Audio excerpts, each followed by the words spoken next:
খবরদার মুসলমান না হইয়া কেউ মরবি না। যদি মরো কবরটা জাহান্নামের কুয়া হইয়া যাবে, সাপ জমা হইয়া যাবে, গুর্জের বাড়িতে চামড়া উঠাইয়া ফালানো হবে। আল্লাহ তুমি মাফ করিয়া দাও। যদি ইসলাম না নিয়া মুসলমান না হইয়া কবরে যাও, কবরের দুই পাশের মাটি এত জোরে চাপ মারবে, এক পাঁচনের হাঁটি আর এক পাঁচনে লাগাইয়া ফেলাইবে। আল্লাহ মাফ করিয়া দাও। বাবা তুমি কি দেখো নাই কত কবরের মধ্যে আযাব, কত কবরের মধ্যে ধোঁয়া, কত কবরের মধ্যে আগুন, কত কবরের মধ্যে সাপ বিচ্ছু দেখা যায়। আমার দাদাজান রহমাতুল্লাহ তার কিতাবের মধ্যে একটা ঘটনা নিয়ে আসছেন। আমার দাদাজান রহমাতুল্লাহের বেয়াই আব্দুল কাদের ফরাজি সাহেব একদিন দাদাজানকে বলতে আছে, বেয়াই সাহেব একটা ঘটনা শুনেন। ঢাকার এক মেস ফ্যাক্টরির মালিক, বহুত বড় ধনী, টাকা পয়সা নিয়েই ব্যস্ত থাকতো, নামাজ রোজার কাছেও যাইতো না। সেই ব্যক্তি মারা যাওয়ার পরে তাকে দাপন করিয়া যখন সবাই ঘরে চলে আসছে, আব্দুল কাদের ফরাজি সাহেব বলে, হযরত তার বড় ছেলে বলতেছে আমার 1000 টাকার একটা চেক কবরে পড়িয়া গেছে, এই মাত্রই দাপন করলাম, চেকটা নষ্ট করিয়া কি লাভ? ওই সময়ের 1000 টাকা বর্তমানে 100 কোটি টাকার চেয়েও কম না, অনেক বেশি। সবাই পরামর্শ করিয়া যখন কবর খনন করা শুরু করছে, আব্দুল কাদের ফরাজি সাহেব বলে, বেয়াই সাহেব আমিও তাদের সাথে ছিলাম। আস্তে যখন মাটি উঠানো শুরু করলাম, হঠাৎ দেখি কবরের থেকে ধোঁয়া বাহির হওয়া শুরু হয়ে গেছে।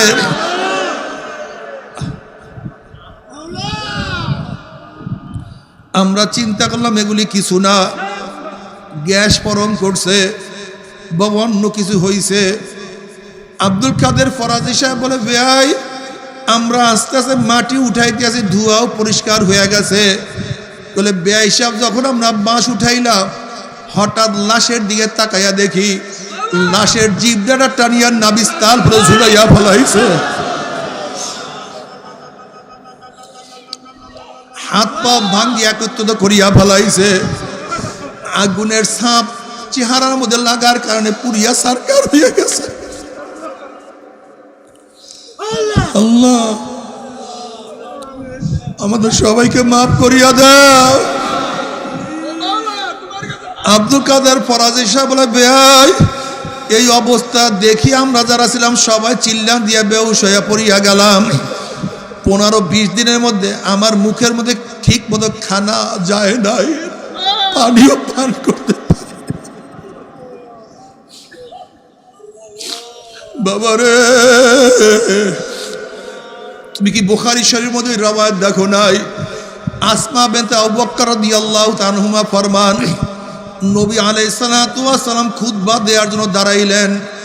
নবী আলাইহিস সালাতু ওয়াস সালাম যখনই কবরের বয়ান শুরু করছে, দাজ্জাল মুসলিমুনা দাজ্জাতান, মুসলমানদের মধ্যে এমন হাইবা শুরু হয়ে গেছে, চিল্লা চিল্লি শুরু হয়ে গেছে।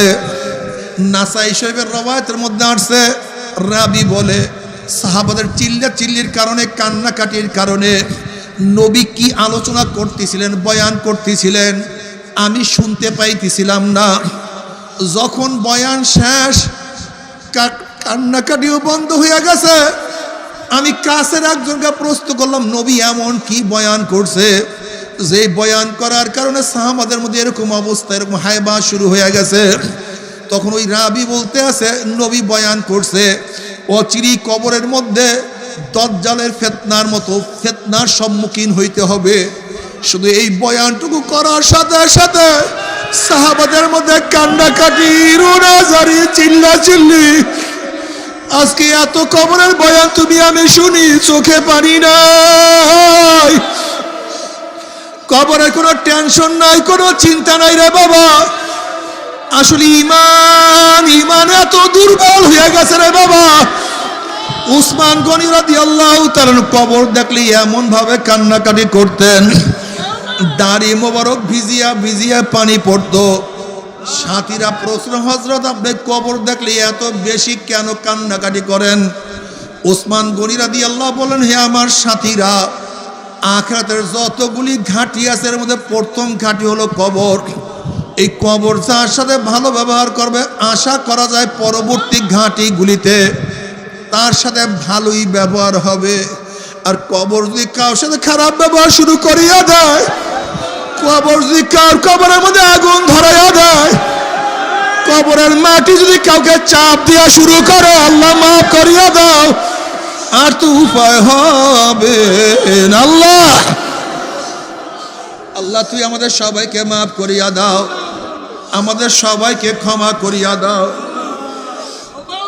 আল্লাহ তওবা করিয়া কবরে যাওয়ার তৌফিক দিয়া দাও। বাবারে, ও যুবক বাবারা, ও পর্দালয় মা বোনেরা, আজকে একা একা এক রুমে ঘুমাতে পারি না, ভয় লাগে। একা এক বাড়িতে থাকতে পারি না, ভয় লাগে। জঙ্গলের মধ্যে একা যাইতে পারি না, ভয় লাগে। অন্ধকার রাস্তায় একা হাঁটতে পারি না, ভয় লাগে। আর ওই জঙ্গলের মধ্যে কবরের মধ্যে একা কেমনে থাকবো?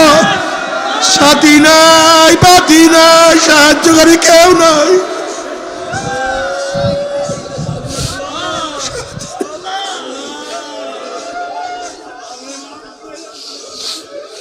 বাবারা, তোমার আমার কবরের কোনো চিন্তা নাই।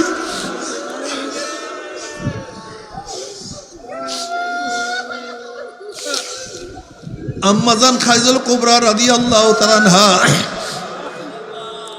একদিন কান্দেন আর গড়াগড়ি করেন, শরীরের মধ্যে ধুলাময় লাগায়া ফেলাইছে। ফাতেমা রাদিয়াল্লাহু, ছোট বাচ্চা, সে ভাবছে আমার মা যেন কোন বিপদে পড়ছে। আল্লাহর হাবিবের কাছে গিয়ে বলেন, আব্বাজান জলদি আসুন, আমার মা যেন কোন বিপদে পড়ছে। আমার মা কান্নাকাটি করে ধুলাবালি শরীরের মধ্যে লাগাইয়া ফেলাইছে। নবী আলাইহিস সালাতু ওয়াস সালাম দেখে খাদিজা কান্দে, গড়াগড়ি করতে আছে। আমার নবী বলেন, খাদিজা কেন কান্দো, কেন গড়াগড়ি করো? আম্মা জান বলছে, ইয়া নবী আল্লাহ, ইয়া রাসূলুল্লাহ, আজকে দুনিয়ার মধ্যে বিপদে পড়লে কত মানুষ আমাকে সাহায্য করার জন্য আসে, সহযোগিতা করার জন্য আসে।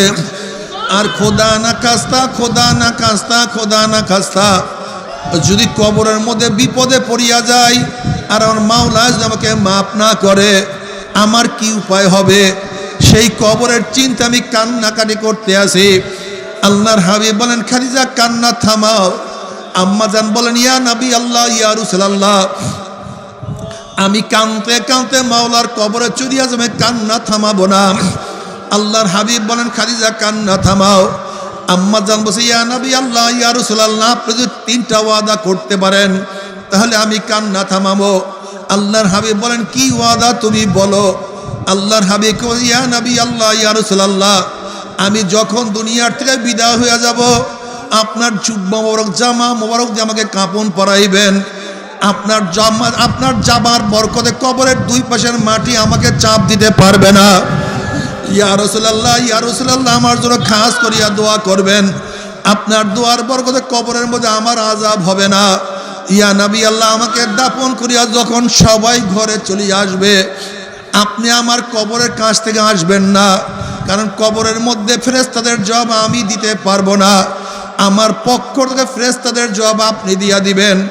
আল্লাহর হাবিব বলেন, খাদিজা ওয়াদা করলাম, 3টা ওয়াদা আমি পালন করব। যখন আম্মাজান দুনিয়ার থেকে বিদায় হয়ে গেছেন, নবী আলাইহিস সালাতু ওয়াস সালাম জুব্বা মোবারক দিয়ে কাপন পরাইলেন, তার জন্য খাস করিয়া দোয়া করলেন। তাকে দাফন করিয়া যখন সবাই ঘরে চলে আসছে, আল্লাহর হাবিব আসলেন না, তিনি কবরের কাছে দাঁড়ায় আছেন। রাত্র অনেক হয়ে গেছে। আল্লাহ পাক ডাক দিয়ে, হাবিব গো, সবাই তো ঘরে চলে গেছে, আপনি কেন কবরের কাছে দাঁড়াইয়া রইলেন? আল্লাহর হাবিব বলেন, মাওলা ফেরেশতাদের জবাব দেওয়ার জন্য দাঁড়াইয়া রইছি। খাদিজার পক্ষ থেকে ফেরেশতাদের জবাব দেওয়ার জন্য দাঁড়াইয়া রইছি। কই ফেরেশতাদের কোনো সারা শব্দ পাই না। আল্লাহ পাক ডাক দিয়ে, হাবিব গো, খাদিজার পক্ষ থেকে ফেরেশতাদের জবাব আপনার দেয়ার লাগবে না, বরং খাদিজার পক্ষ থেকে আমি মাওলা নিজে ফেরেশতাদের জবাব দিয়া দিছি। যেই খাদিজার পক্ষ থেকে আমার মাওলা নিজে ফেরেশতাদের জবাব দিয়া দিছে, সেই খাদিজা যদি কবরের মধ্যে এত কাঁদতে পারে, এত গড়াগড়ি করতে পারে, এত ভয় পাইতে পারে, সেই কবরের চিন্তা তোমার আমার কলিজার মধ্যে কেন কম্পন সৃষ্টি হয় না? কেন চোখের মধ্যে পানি আসে না, কেন চামড়ার মধ্যে কাঁপে না? আসলে ঈমান দুর্বল হয়ে গেছে, আর কিছু না। বাবারে কবরের চিন্তা করিয়া তারপর মাওলার কবরে যাইও। নবী আলাইহিস সালাতু ওয়াস সালাম ফরমান, কবর প্রতিদিন ডাক দিয়ে বলে, গোটা দুনিয়ার মানুষ, আনা বাইতুল ওয়াহদা, আনা বাইতুল জুলমা, আনা বাইতুল ওয়াহশা, আনা বাইতুদ দূর। এ গোটা দুনিয়ার মানুষ, আমি একাকীর ঘর। খবরদার মাওলাকে সাথে না নিয়ে কেউ আমার কাছে আসিও না। আনা বাইতুল জুলমা, আমি অন্ধকারের ঘর। দুনিয়ার অন্ধকারের চেয়ে আমার মধ্যে 70 গুণ অন্ধকার বেশি। বাতির ব্যবস্থা না করিয়া কেউ আমার কাছে আসিও না। আনা বাইতুল ওয়াহশা, আনা বাইতুদ দূর, আমি পোকা মাকড়ের ঘর, আমি সাপ বিচ্ছুর ঘর।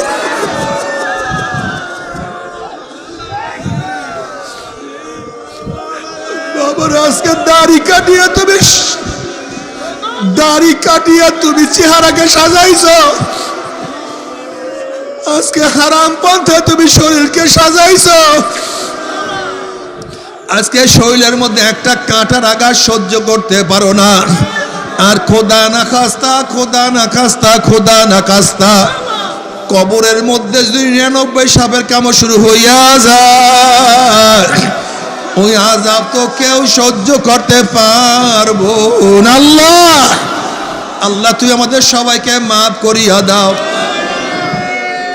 ও আমার বাবা, বুঝে কি আসবে না? শুধু মনকে একটা কথা বুঝাও রে মন, কোরআন কোনোদিন মিথ্যা হইতে পারে না। কোরআন কোনোদিন মিথ্যা হইতে পারে না। 1,02,24,000 পয়গাম্বার কোনোদিন মিথ্যা কথা বলতে পারে না। আমার নবী কোনোদিন মিথ্যা কথা বলতে পারে না। এত কোটি কোটি আল্লাহর ওলিরা কোনোদিন মিথ্যা কথা বলতে পারে না। ওরে মন, আজকে ব্যবসায় একবার লস খেলে বারবার ব্যবসা করি আল্লাহ পারার আশা করা যায়। আজকে পরীক্ষায় একবার ফেল করলে বারবার পরীক্ষা দিয়া পাস করার আশা করা যায়। আজকে দুনিয়ার মামলায় ম্যাজিস্ট্রেট করে হারলে জজ করে আপিল করিয়া, জজ করে হারলে হাই করে আপিল করিয়া, হাই করে হারলে সুপ্রিম কোর্টে আপিল করিয়া যে তার আশা করা যায়। কিন্তু ওরে মন, যদি মৌয়াতের মামলায়, কবরের মামলায়, কিয়ামতের মামলায়, ওরে মন মিজানের মামলায়, আল্লাহ না করুক পুসরাতের মধ্যে একবার সিঁড়ি কাটিয়া যায়, একবার যদি পড়িয়া যায়, যদি ঈমান ছাড়া একবার মৃত্যুবরণ করিয়া ফেলাই, যদি গুনাহ নিয়ে একবার কবরের মধ্যে ঢুকিয়া যায়,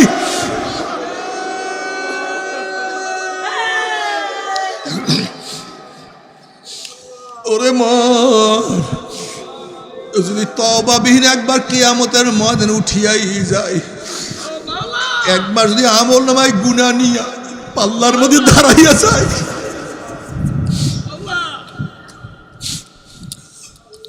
فأما من ثقلت موازينه فهو في عيشة راضية وأما من خفت موازينه فأمه هاوية وما أدراك ما هي نار حامية। ওরে মন, যদি তওবা না করিয়া গুনাহ খাতা মাফ না করিয়া যদি মিজানের মধ্যে দাঁড়ায়া যায়, আর যদি গুনার পাল্লা ওজন হইয়া যায়, আল্লাহ মাফ করিয়া দেও। আল্লাহ না করুক, যদি গুনার পাল্লা ওজন হইয়া যায়, নেকের পাল্লা হালকা হইয়া যায়, ফাউম্মুহু হাবিয়া, আল্লাহ পাক রব্বুল আলামিন হাবিয়ার জাহান্নামের ফয়সালা দিয়া দিবে। হাবিয়ার তাফসীর নবী আলাইহিস সালাতু ওয়াস সালাম ফরমান, হাবিয়া কত মারাত্মক জাহান্নাম। নবী আলাইহিস সালাতু ওয়াস সালাম ফরমান, দুনিয়ার যত গাছপালা, তরুলতা, পাহাড় পর্বত যাহা কিছু আছে, সব যদি একত্রিত করিয়া হাবিয়ার মধ্যে নিক্ষেপ করা হয়, মুহূর্তের মধ্যে হাবিয়া সব কিছু পোড়াইয়া সব সারকার করিয়া ফেলাইবে। আল্লাহ তুমি আমাদের সবাইকে মাফ করি। আল্লাহ আল্লাহ তুই আমাদের সবাইকে মাফ করিয়া দাও। জাহান্নামে জাহান্নামীরা জ্বলবে, আবার জাহান্নামীরা জান্নাতি লোকদেরকে দেখতেও পারবে। আবার জান্নাতি লোকদেরকে দেখিয়া জাহান্নামীরা কি বলবে তা আমার মাওলা কালামে পাকের মধ্যে আগেই শোনায়া দিছে। ওয়ানাদা আসহাবুন নারে আসহাবাল জান্নাহ আন আফিদু আলাইনা মিনাল মাই আও মিম্মা রাযাকাকুমুল্লাহ।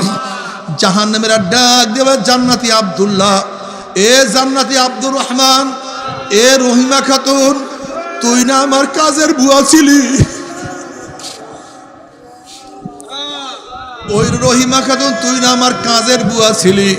তুই নামাজ পড়ছো, আমি নামাজ পড়তাম না। তুই পর্দা করছো, আমি পর্দা করতাম না।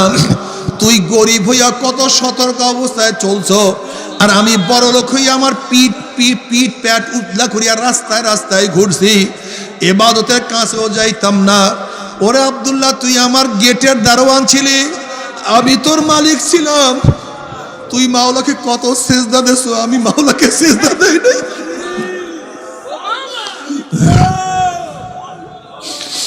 তুই দাড়ি রাখছো, আমি তোর দাড়ি ধরিয়া কত টিটকারি করছি। তুই লম্বা জামা গায়ে দিস, তোর লম্বা জামা ধরি আমি কত ইয়ার কি ফাইজলামি করছি। তুই অল্প বেতন পাইও এক লোকমা হারাম পেটের মধ্যে ঢুকাও নাই, আর আমি হাজার হাজার কোটি কোটি টাকার মালিক হইয়াও হারাম ছাড়া থাকতে পারি নাই।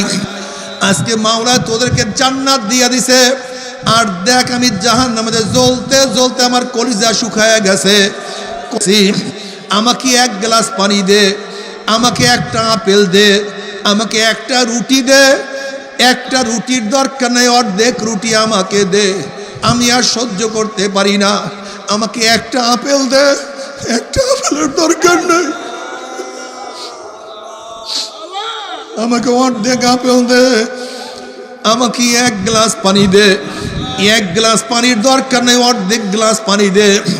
এক কাপ পানি দে, এক ঢোক পানি দে, আর সহ্য করতে পারি না।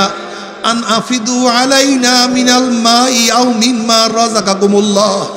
যেই রিজিক মাওলা তোদেরকে দিছে, এত নেয়ামত, এত নেয়ামত, এত নেয়ামত মাওলা তোদেরকে দান করছে। আমাকে একটু রিজিক দে, একটু খাদ্য দে। তখন জান্নাতীরা বলবে জাহান্নামে হারামখোরের দলেরা, বেঈমানের দলে আমার মাওলা কি আগেই কালামে পাকের মধ্যে ঘোষণা দেন নাই? আল্লাহ পাক রব্বুল আলামিন জান্নাতের সমস্ত নেয়ামত জাহান্নামীদের জন্য, বেঈমানদের জন্য, কাফেরদের জন্য হারাম করিয়া দিছে। এই কথা শোনার পরে জাহান্নামীরা আমার মাওলাকে ডাকা শুরু করবে। আমার মাওলাকে ডাকবে আল্লাহ আল্লাহ আল্লাহ আল্লাহ আল্লাহ বলিয়া ডাকা শুরু করবে। তখন আমার মাওলা কি জবাব দিবে তাও কালামে পাকের মধ্যে আগেই শোনায়া দিছে। ফালিয়াউমা নানসাহুম কামা নাসু লিকা ইয়াউমিহিম হাযা ওয়া মা কানু বিআয়াতিনা ইয়াজহাদুন। এর নাফরমান, দুনিয়াতে বাবাকে বাবা কইয়া ডাক দিছো, তোর বাবাই খুশি হয়ে গেছে। তোর মাকে মা বলিয়া ডাক দিছো, তোর মা কলিজাটা ঠান্ডা হয়ে গেছে। তোর মাকে মা বলিয়া ডাক দেওয়ার সাথে সাথে তোকে বুকে জড়াইয়া ধরছে। তোর আপুকে আপু বলিয়া ডাক দিছো, তোর আপু খুশি হয়ে গেছে। তোর ভাইয়াকে ভাইয়া বলিয়া ডাক দিছো, তোর ভাইয়া খুশি হয়ে গেছে। তোর বসকে বস বলিয়া ডাক দিছো, তোর স্যার বলিয়া ডাক দিছো, তোর স্যার খুশি হয়ে গেছে। আমি মাওলা কি অন্যায় করছিলাম? আমি মাওলায় কি অন্যায় করছিলাম? আমি মাওলার নামাজ পড়ার সময় পাও নাই, রোজা রাখতে পারো নাই। আমি মাওলায় যে হুকুম করছে হুকুম অনুযায়ী চলতে পারো নাই। আমি মাওলায় যে নিষেধ করছি সেই অনুযায়ী চলার শক্তি তোর মধ্যে হয় নাই। আমি মাওলায় কি অন্যায় করছিলাম? সবাইকে ডাকছো, সবাই খুশি হয়েছে। আমি মাওলায় আমার কি অন্যায় করছিলাম? আমি মাওলাকে আল্লাহ বলিয়া ডাকতে পারো নাই। আমি মাওলাকে আল্লাহ বলিয়া ডাকার সময় পাও নাই। আমি মাওলাকে আল্লাহ বলিয়া ডাকার মোহাব্বত তোর মধ্যে পয়দা হয় নাই। ফালিয়াউমা নানসাহুম কামা নাসু লিকা ইয়াউমিহিম হাযা। যেরকম দুনিয়ার মধ্যে আমি মাওলাকে ভুলিয়া গেছিলি, আজকে আমি মাওলা তোদেরকে ভুলিয়া গেলাম, এখন হাজার হাজার হাজার হাজার বছর আমি মাওলাকে ডাকবি, কিন্তু আমি আর কোনোদিন তোদের ডাকে সাড়া দিব না।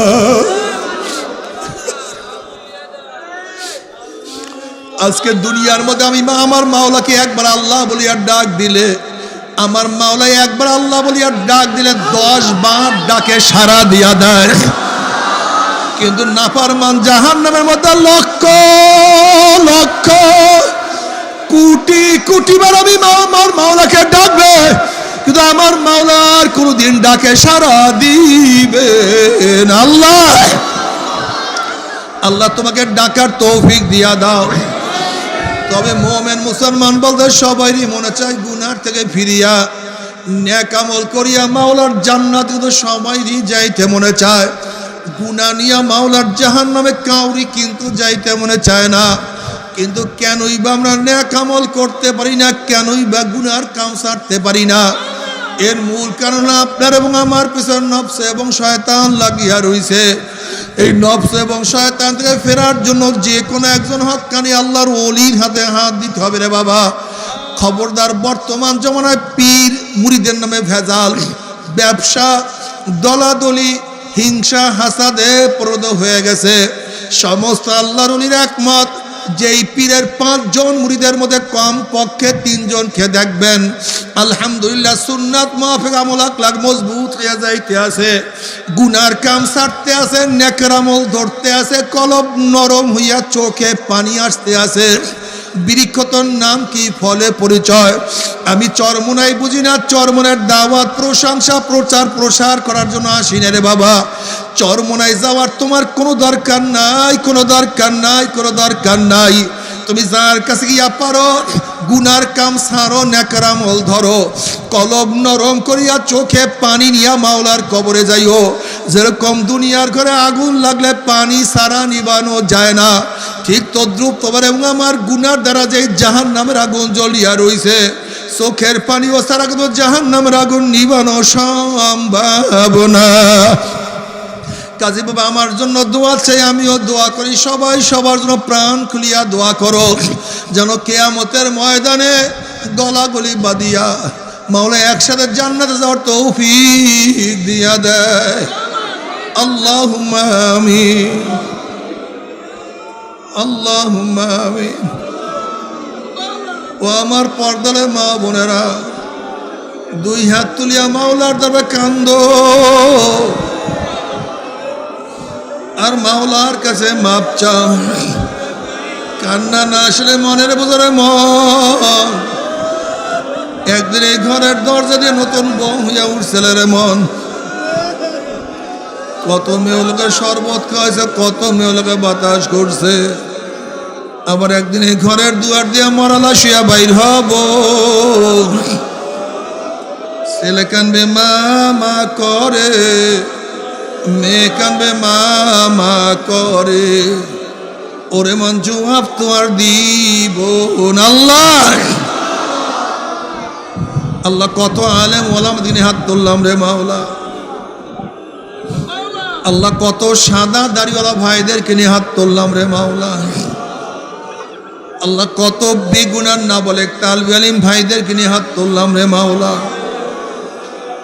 আল্লাহ কত জাকিরিন শাকিরিন তোমার খাস খাস বন্দাদেরকে নিয়ে হাত তুললাম রে মাওলা। আল্লাহ আমি তো গুনাহগার, আমার দিকে না তাকাইয়া